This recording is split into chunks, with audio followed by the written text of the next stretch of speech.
போலீஸோட பிரச்சனை பண்ணாதீங்க. வாங்க சந்திர, இங்க வாங்க,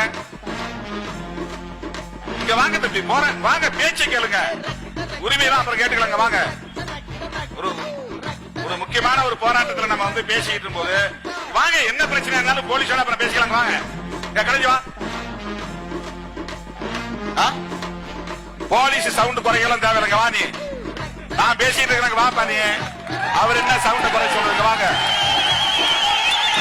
ஆளு கட்சிக்கு ஒரு நீதி, மற்ற கட்சி ஒரு நீதியா?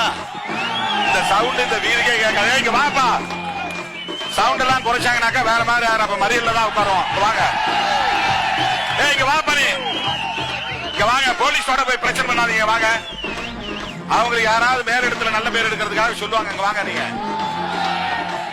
தம்பி, இங்க வா, இங்க வா, இங்க வா. நான் இருக்கும் போது போலீஸோட இந்த பிரச்சனை பண்ணாதீங்க. இங்க வாங்க, இங்க வாப்பா, இங்க வாங்க. அவங்களோட நிக்காதீங்க, அவங்க எதுக்கு பேச்சு விடுவீங்க? யாரு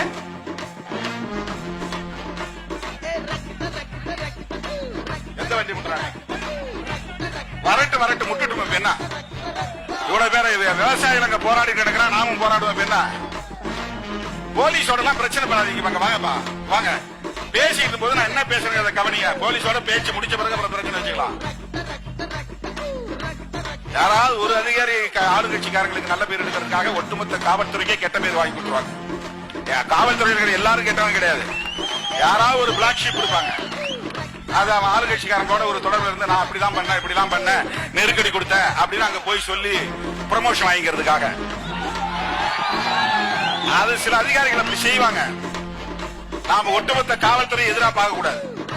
நாம அனுமதி வாங்கி போராட்டம் நடத்துறோம். அதுல என்ன சவுண்ட குறைச்சு வைக்கிறது, ஏதாவது வால்யூம் குறைக்கணும், ஏதாவது சட்டம் இருக்கா? திருமாவளவன் பேசும்போது 2% வைங்க, எதிர்கட்சிகள் பேசினா 3% வைங்க, ஆளுங்கட்சி பேசினா 10% வைங்க, எங்கேயாவது ரூல் இருக்கா? என்ன எவ்வளவு அயோக்கியத்தனம் இது! சவுண்ட குறைச்சு வைன்னு சொல்றதுங்கிறது பச்சை அயோக்கியத்தனம்.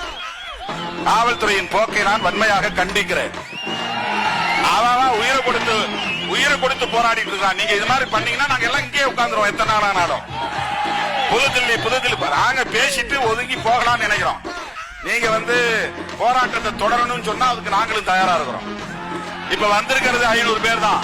நான் இங்க உட்கார்ந்தேன்னா 1 மணி நேரத்துல 5000 பேருக்கு வந்துருவான். என்ன அரை மணி நேரத்துல போராட்டத்தை முடிச்சு நாங்க அமைதியா திரும்ப போறோம். போலீஸ் தேவையில்லாம பிரச்சனை உருவாக்காதீங்க.